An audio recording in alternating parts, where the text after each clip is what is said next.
From the New York Times, I'm Michael Barbaro. This is The Daily.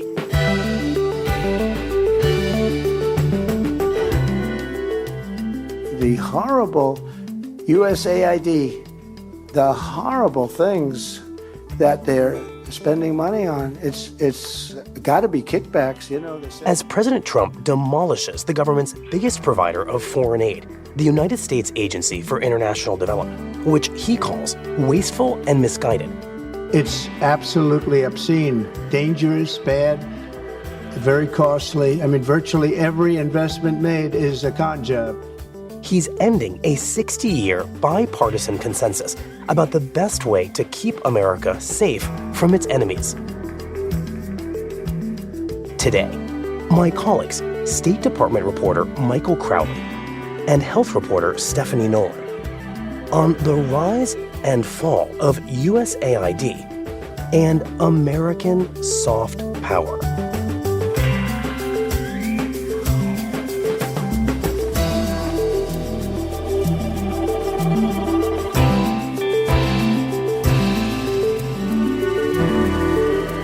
It's Tuesday, February 11th.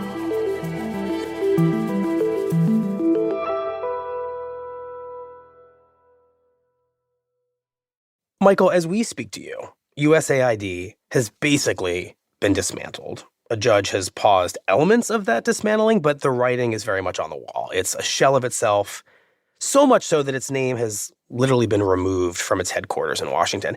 And I think a lot of us have the sense that this elimination of this agency is a very big deal, even if we don't entirely understand exactly how U.S.A.I.D worked and why the United States was doing so much of this kind of foreign aid work on this scale to begin with. So what is that backstory? Well, U.S.A.I.D was founded by President John F. Kennedy, who created it with an executive order in 1961. And he did that not out of some pure sense of charity, not out of a sense that there was famine in the world and America had a responsibility to address it. The people who are opposed to aid should realize that this is a very powerful source of strength for us. It was a matter of national security. It permits us to exert influence for the maintenance of freedom. He was reacting to the Cold War competition with the Soviet Union that was underway at the time. If we did not were not so heavily involved, our voice would not speak with such vigor. And which he saw as a real threat to America's primacy and security. Mm-hmm. And, you know, the Soviet Union was presenting itself as the champion, particularly in the developing world, of countries that had been under colonialism for decades or more and, you know, felt that they had been treated badly by the West. And as we do not want to send American troops to a great many areas where freedom may be under attack, we send you. And Kennedy felt like America had to show that we are not exploiting the world around us. Mm-hmm. We care about its welfare. Working with the people in those countries to try to work with them in developing the economic thrust of their country so that they can make a determination that they can solve their problems without resorting to totalitarian control and becoming part of the bloc. And ultimately, this is the most important part, choose us and not the Soviet Union. Right, choose democracy and capitalism, not communism. That's right. And in Kennedy's mind, the United States had a real problem. The United States was at risk of losing this competition with the Soviet Union. Why? Well, one thing that motivated Kennedy, and it's such an interesting footnote to all of this, was a popular best-selling book at the time called The Ugly American. The Ugly American essentially told the story that American diplomats in Asia were out of touch with the places where they were working. They didn't understand the local culture. They seemed like they had parachuted in from another world. And in some cases, made more enemies than friends. And this was a big problem for the United States, that Americans were seen as ugly. And Kennedy actually recommended that his associates and members of Congress read this book to understand this problem. And he felt like America had to stop presenting the ugly face and had to present a more benevolent, helpful face. Fascinating. So U.S.A.I.D. in Kennedy's mind is the antidote to the perception of the ugly American. It is the generous American, the altruistic American who shows up strategically with humanitarian aid and makes your life, if you're overseas, skeptical of America, materially better. That's exactly right. U.S.A.I.D. is building schools, building hospitals, providing people with clean drinking water, life-saving medicines, helping them find employment, developing local infrastructure, all kinds of things that help people in a fundamental day-to-day way have better lives in these countries. But part of what's happening as U.S.A.I.D. does this work is you're gaining influence, you're getting to know government officials, you're getting to know people in the local population. So this kind of becomes the basis of what we know as soft power, which is distinct from hard power. That's military power. Right. Soft power is influence and relationships.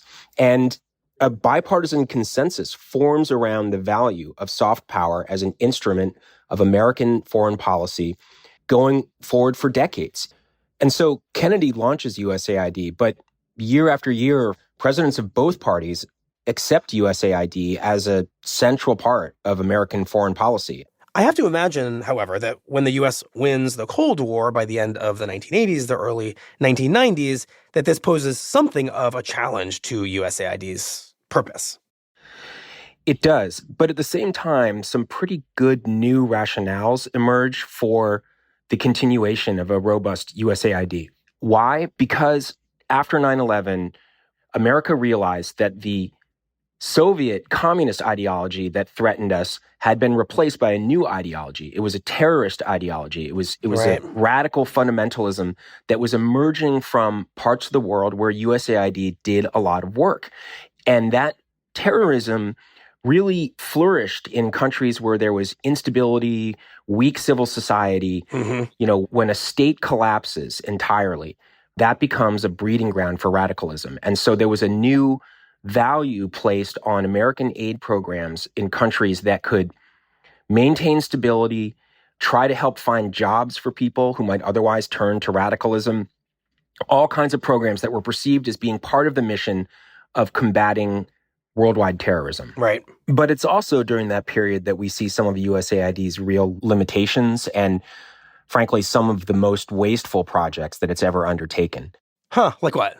Well, there was one project in Afghanistan known as Promote that was meant to empower women in the country, give them workplace experience. It was originally budgeted at $280 million, and it was supposed to help 75,000 women get jobs, promotions, apprenticeships, internships. But an inspector general report that came out a few years ago found that only 55 women had been promoted to better jobs. Wow. Out of 75,000 original goal. That was the original goal. And the inspector general essentially said the whole thing had been a complete waste. So basically, a nearly $300 million program funded by us, the taxpayer, turned out to have been a boondoggle.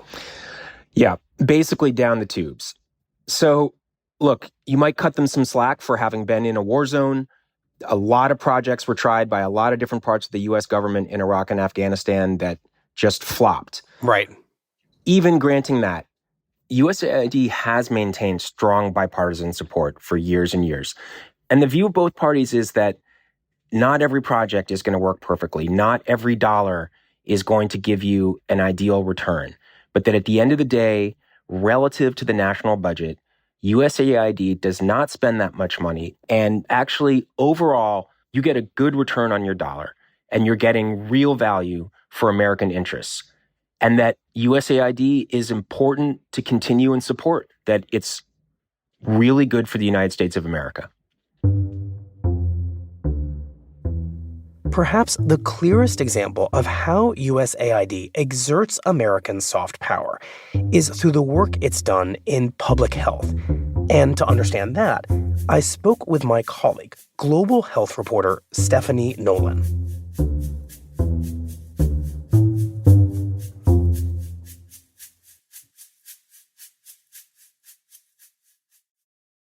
Stephanie, how big a part of U.S.A.I.D's budget and work is healthcare, the subject you have spent so much of your career covering? So it's roughly a third. If you think about U.S.A.I.D. having a budget of about $40 billion, about $12.5 billion of that was spent on healthcare. Wow. So it's a really meaningful part of what this agency does around the world. Yeah, totally. And in your global travels, which are many and varied, how frequently do you encounter a U.S.A.I.D. program of one kind or another? I would have to think for a long time to think of a trip when I have not come across either U.S.-funded research or medications or humanitarian assistance. And one of the big ones is the HIV program, which was started at the height of, if you think back 20 years to when there were almost 30 million people living with HIV in sub-Saharan Africa and no treatment, and people were dying in just these extraordinary numbers. And at that point, President George W. Bush created this emergency AIDS response program, and it has brought life-saving HIV medication to millions and millions of people. Today, there's about 21 million people who rely on that program for that medication. It's been responsible for getting drugs to hundreds of thousands of women with HIV who were giving birth to make sure that their babies weren't infected. Less well known, but I would argue about as important, is something called the President's Malaria Initiative. And it does malaria control programs across the countries that have the highest burden of malaria. And they do an extraordinary range of things, from helping people put the chemicals in water supply to control mosquitoes, giving out bed nets, giving out malarial treatments, supporting the research that finds new drugs to control the parasites. They've played, I would say, like an essential role in the fact that deaths from malaria were cut in half over the last 15 years that the program was operating. So let me be dense for just a moment, deliberately so. How do those two programs, which are clearly saving hundreds of thousands in the case of the HIV program, millions of lives in places like Africa, how in the minds of U.S.A.I.D. and the U.S. government do those, beyond the indisputable altruism that you're describing, advance American interest, as this program has always been envisioned? I think one really basic but important thing is that it really directly touches people's lives, right?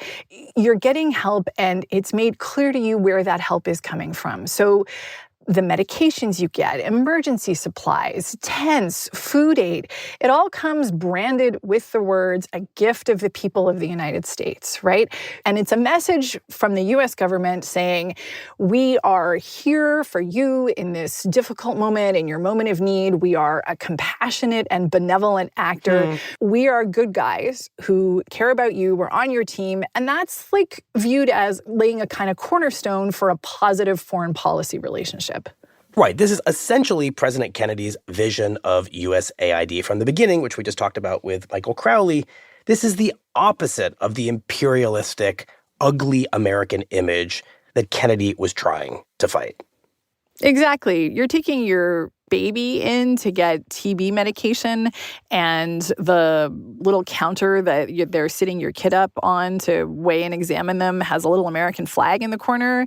This is not a nefarious actor, right? This is a country that's here to help. And then I think, it's also important to recognize that this, of course, is not only about goodwill. There is economic value in a lot of this for America and American companies. So how so?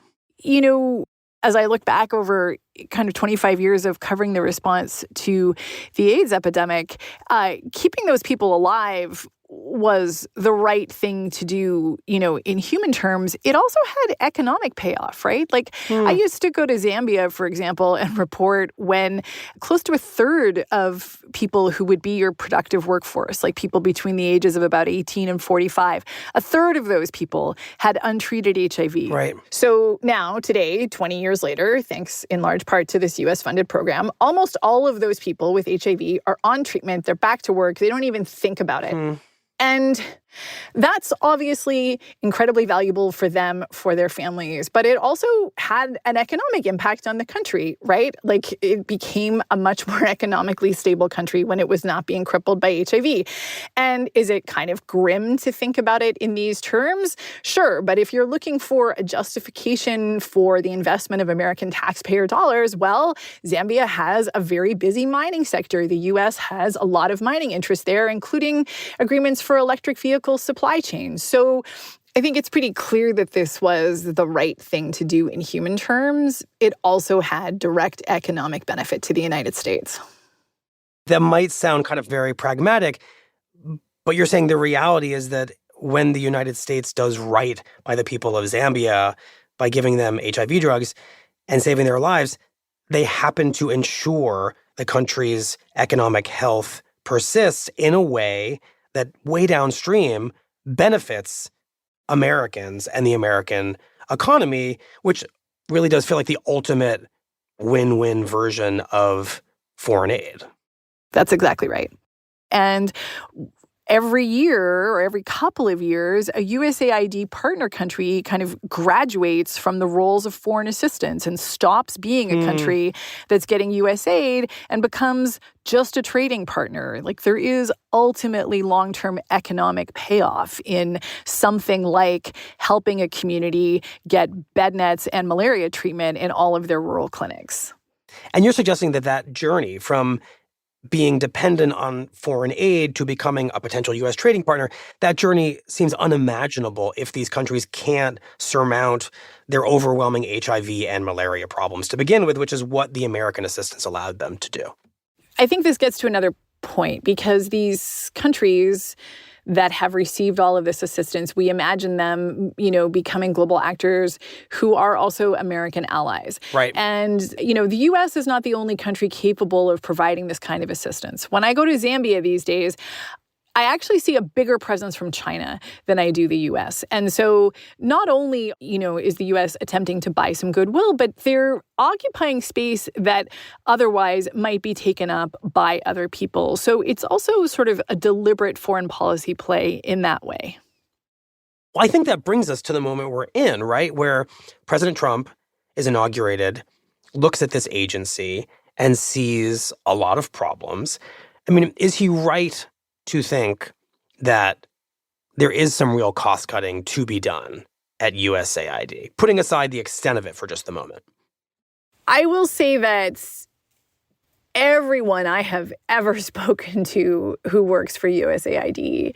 has said that they wished that things about the organization were done differently and more efficiently, and often in a way that would probably save money.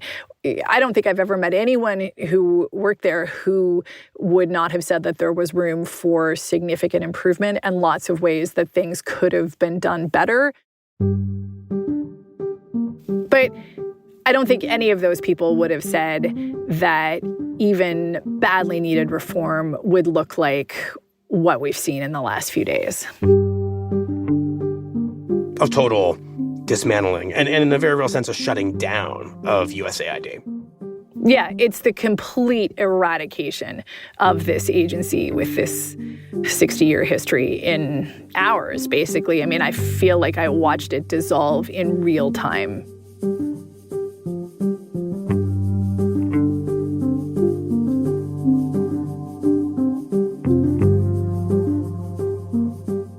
We'll be right back. Stephanie, I want you to talk about what it has looked like for this agency to be dissolved, to use your word, and specifically what that has looked like within the healthcare programs that you have spent all these years covering and that were designed to benefit the United States? Well, let me give you one example. I spoke to a scientist named Leila Mansour in South Africa at an HIV research project where I've spent a lot of time. And she was running a clinical trial to test new ways of trying to prevent HIV. And so she had a new experimental ring. It's a vaginal ring that women would wear to prevent both pregnancy and infection with HIV. And it's an early stage trial. So they're just testing these rings to see if they're comfortable, if they fit, that kind of thing. And this testing, it sounds like, is funded by U.S.A.I.D. It's funded by U.S.A.I.D. And so this researcher, Dr. Leila, she gets up one day and she's got this stop work order from Washington. It's an order that she do no activities using U.S. funds. So that's her U.S.A.I.D. grant money that's paying for this clinical trial. So she's in fact, not supposed to have any further communication with these women from the community who are now wearing this experimental ring. She's not even supposed to tell them that she's no longer allowed to take care of them. Huh. That's how thoroughly the Trump administration wants this all to just come to a halt. Yeah. So Dr. Leila told me that she couldn't accept that as a doctor, as an ethical scientist. And she arranged with her team to bring all of these women immediately into the clinic and to have them remove the rings and collect them and make sure that everybody was okay and just try to explain to them that the U.S. had suddenly withdrawn its funding and the trial was over. And I really wondered, listening to her, what that felt like for those women. This is a community that I know pretty well, where literally generations of people have volunteered their bodies for science. Some of the best HIV treatments and prevention mechanisms we have been tested on these communities. So as you can imagine, there's a real relationship of trust between these people who volunteer and these scientists. And so I asked Dr. Leila to connect me with someone who'd been in her clinical trial. And I spoke to a young woman named Azanda Zondi. And she told me about how bizarre it was to just get this phone call that said, come in right away tomorrow morning. We're going to take out the ring. The trial is over.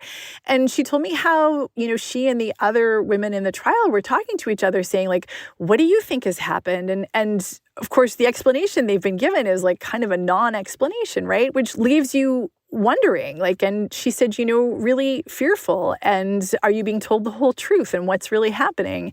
And listening to Dr. Leila, you could see how this relationship of trust that is foundational to the kind of scientific research the U.S. has wanted to do around the world for, years and years is just shattered instantly. So the speed and the manner in which the Trump administration is dismantling U.S.A.I.D. means that this medical work in South Africa that has been intended to strengthen ties between the U.S. and the people of South Africa is now dissolved into the situation where they are probably angry and distrustful and fearful. This would seem to be the very opposite of the mission of U.S.A.I.D. I think in that one relationship in South Africa, you see a kind of overnight switch from appreciation to mistrust and fear. And I think, writ large, that's what I've seen really in every conversation. And, I've had 30 or 40 of them a day for the past couple weeks, where people have gone from deeply, deeply valuing this relationship that has either made their work possible or kept their kids alive or kept them alive, to a response that just feels extraordinarily capricious and cruel and profoundly isolating. And so, I guess the thing that really stands out for me is that you could cut the amount the U.S. spends on foreign aid. You could dramatically change the way the U.S. spends money on foreign aid. But it would be very hard to overstate the degree of damage that has been done to those relationships with individuals and with governments around the world by the events of the last few days.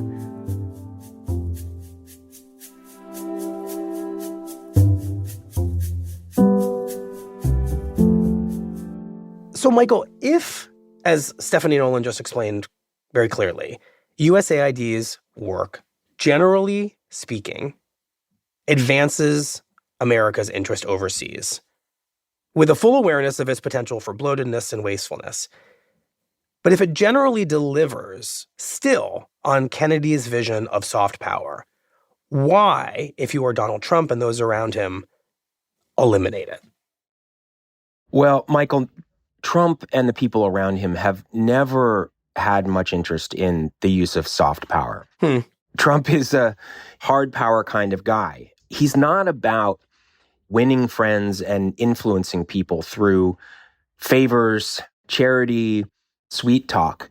He likes to apply muscle, pressure, threats. Some people say bullying. So this isn't really part of his playbook.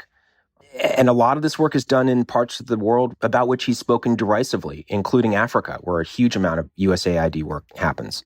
Right. Those were the countries that famously in his first term he referred to as shithole countries. That's right. So that's one thing. Another is that USAID was an easy target. Explain that.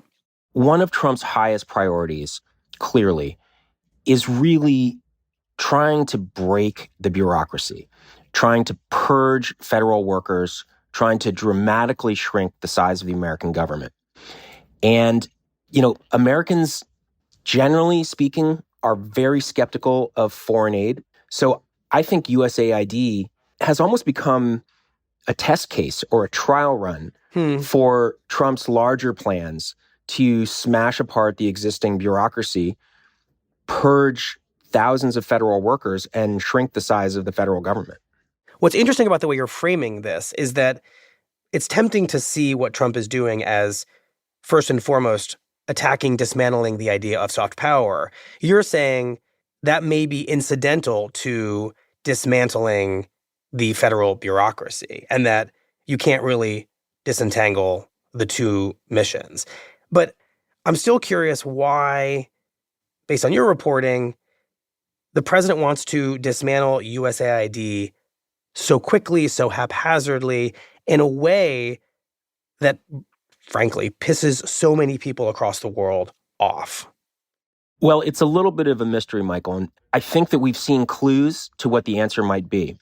Look at comments that people around Trump have made for years, suggesting that you have to attack the bureaucracy almost mercilessly. You have to smash it, knock it down, and keep it down before it has a chance to get back up. To people around Trump, the bureaucracy is almost like a movie monster that keeps getting back up. You can't kill it.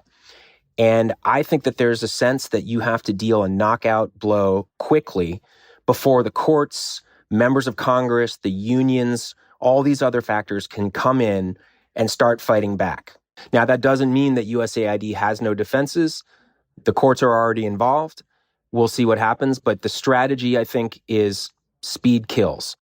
The critique of this, I guess the critique of Trump's critique, is that this dismantling of this particular agency, this test case, has real impacts. And the impacts are that it may cede a huge amount of ground to our rivals in the world of soft power, especially China, which has shown enormous enthusiasm for soft power. And we've done so many episodes about this. China wants to build your new highway. China wants to put solar panels on the streetlights so that they work at night in a country with not much electricity. China wants to do almost anything it can to deepen its ties to all these countries where USAID has been doing work. That's right. It's going to create a vacuum. And the risk here is that we have circled back to the context that led President Kennedy to create USAID in the early 1960s. John F. Kennedy believed that America was in a global competition for influence with another great power, and that USAID was a way to win friends and influence people. We are now back at a time where even President Trump and his advisors say the defining national security threat for America is a global competition for power and influence with another great power. In this case, it's China. Right. And to really bring it back to Kennedy, based on everything you're saying, Michael, we're not just at this moment getting rid of U.S.A.I.D. and the concept of soft power through Trump's actions. We are replacing it, it would seem, with what you described as Trump's approach to hard power, tariffs, and threats. And that makes me wonder if we are resuming in that full circle way the version of American foreign policy that existed right before Kennedy created U.S.A.I.D. It's the ugly American approach to foreign policy, perhaps. And what is that going to mean for the U.S. and the world? Well, that's exactly the concern, Michael, and no one is really providing good answers. People in the Trump administration just kind of dismiss the idea that China or Russia are going to benefit from this. And their critics say they're taking a huge risk, and we can't know how it's going to play out. But I think you're exactly right. I think the concern is that the ugly American will make a comeback, and that will work to the benefit of our adversaries around the world.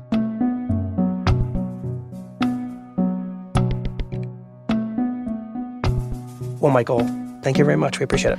Thanks for having me on. On Monday afternoon, the Inspector General who oversees U.S.A.I.D. issued a report on the impact of the Trump administration's near total shutdown of the agency's operations. Among the findings was that nearly $500 million worth of emergency food assistance, much of it supplied by U.S. farmers, is now at risk of spoiling inside ports and warehouses across the world.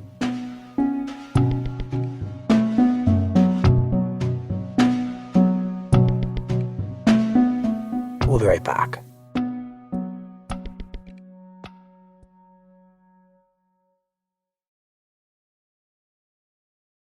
Here's what else you need to know today.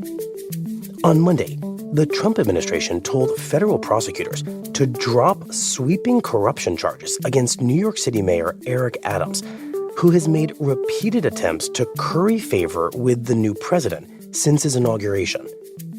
Adams was indicted for allegedly abusing his power to obtain free travel and for accepting illegal campaign contributions. The order to drop those charges raises new questions about the independence of federal prosecutors under Trump and whether those close to the president will be given preferential treatment by his Department of Justice.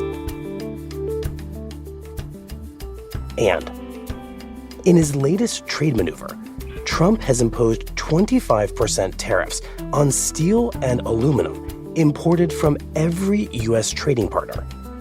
The tariffs are likely to please domestic metal makers, but significantly increase costs for U.S. companies that make items like cars, planes, and food packaging. And it could spark trade wars that may bring a variety of retaliatory tariffs against the U.S.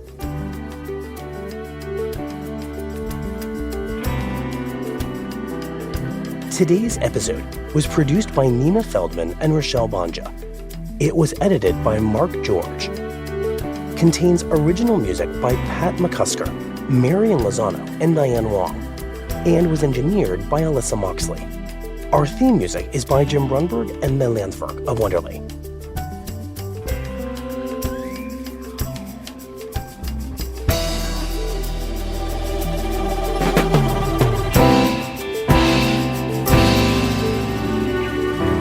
That's it for the Daily. I'm Michael Labar. See you tomorrow.